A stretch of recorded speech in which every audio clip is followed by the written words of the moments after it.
Assalamualaikum warahmatullahi wabarakatuh. Selamat pagi teman-teman. Apa kabarnya hari ini? Semoga selalu sehat dan semangat menjalani minggu ini.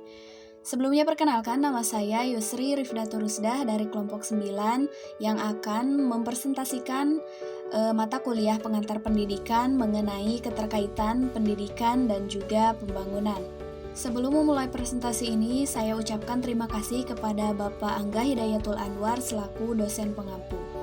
Untuk itu mari kita mulai presentasi kali ini dengan para pembaca yakni Revi Aliani, Ilah Yuliani, Rifka Sapitri, dan juga Maulana Malik Ibrahim.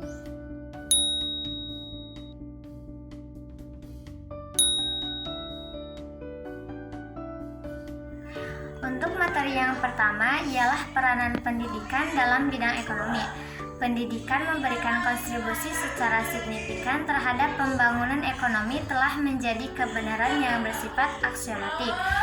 Berbagai kajian akademis dan penelitian empiris telah membuktikan keabsahannya. Pendidikan bukan hanya melahirkan sumber daya manusia yang berkualitas, memiliki pengetahuan dan keterampilan serta menguasai teknologi, tetapi juga dapat menumbuhkan iklim bisnis yang sehat dan kondusif bagi pertumbuhan ekonomi. Pendidikan merupakan jalan menuju kemajuan dan pencapaian kesejahteraan sosial dan ekonomi, sedangkan kegagalan membangun pendidikan akan melahirkan berbagai problem krusial, yaitu pengangguran, kriminalitas, penyalahgunaan narkoba, dan welfare dependensi yang menjadi beban sosial politik bagi pemerintah. Ada 3 paradigma yang menegaskan bahwa pembangunan merujuk knowledge-based ekonomi tampak kian dominan. Yang pertama yaitu kemajuan ekonomi dalam banyak hal bertumpu pada basis dukungan ilmu pengetahuan dan teknologi. Yang kedua yaitu hubungan kaulitas antara pendidik dan kemajuan ekonomi menjadi kian kuat dan solid. Yang ketiga yaitu pendidik menjadi penggerak utama dinamika perkembangan ekonomi yang mendorong proses transformasi struktural berjangka panjang. Untuk materi yang kedua yaitu peranan pendidik dalam membangun SDM. Upaya membangun di bidang pendidikan pada dasarnya diarahkan untuk mewujudkan kesejahteraan manusia itu sendiri. Karena pendidik merupakan hak setiap warga negara. Di dalamnya terkandung makna bahwa memberi layanan pendidikan kepada individual, masyarakat, dan warga negara adalah tanggung jawab bersama antara pemerintah, masyarakat, dan keluarga. Karena itu, manajemen sistem pendidikan secara terpadu dilaksanakan secara terpadu serta diarahkan pada peningkatan akses pelayanan yang seluas-luasnya bagi warga masyarakat dengan mengutamakan mutu, efektivitas dan efisien. Upaya pembangunan pendidikan yang dilakukan memiliki landasan komitmen internasional sebagai visi bersama berbagai negara di dunia. Melalui kesepakatan yang dikenal dengan Kesepakatan Dakar Segenal tahun 2000. Kesepakatan Dakar yang diimplementasikan dalam kesepahaman Education for All meliputi 6 komponen penting yaitu 1. Pendidikan anak usia dini, 2. Pendidikan dasar, 3. Pendidikan keaksaraan, 4. Pendidikan kecakapan hidup, 5. Kesetaraan dan keadilan gender, 6. Peningkatan mutu dan pendidikan. 3. Pendidikan dan pengaruhnya pembangunan dalam sosial. 1.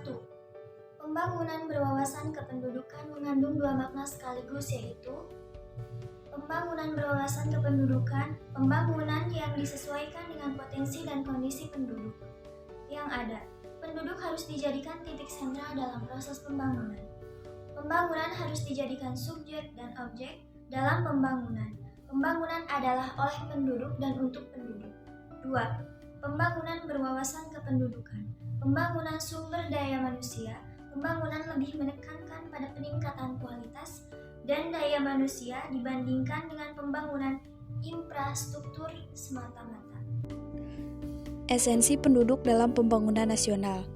Ada beberapa alasan yang melandasi pemikiran bahwa penduduk merupakan isu yang sangat strategis dalam kerangka pembangunan nasional.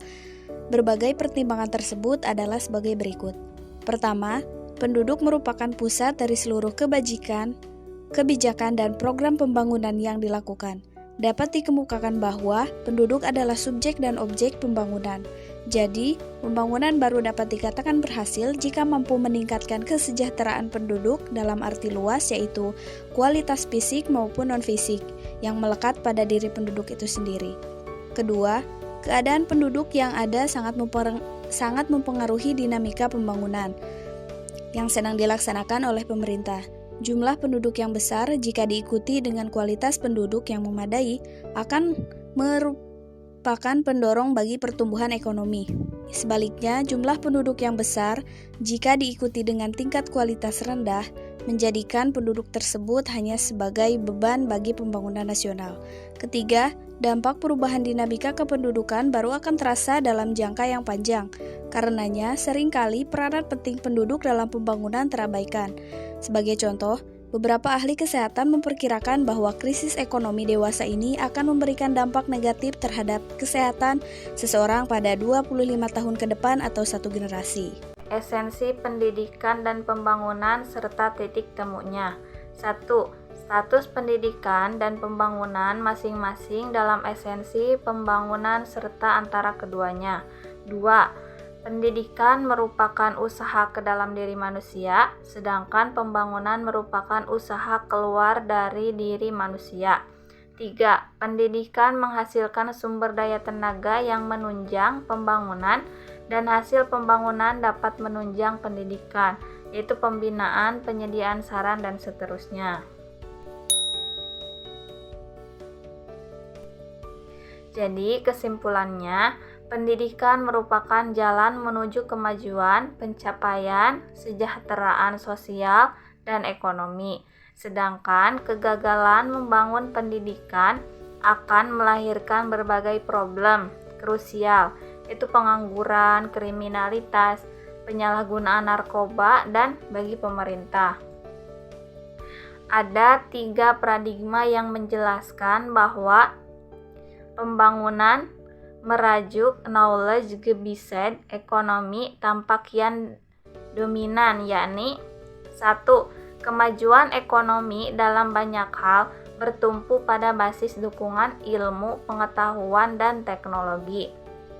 2. Hubungan kualitas antara pendidikan dan kemajuan ekonomi menjadi kian kuat dan solid.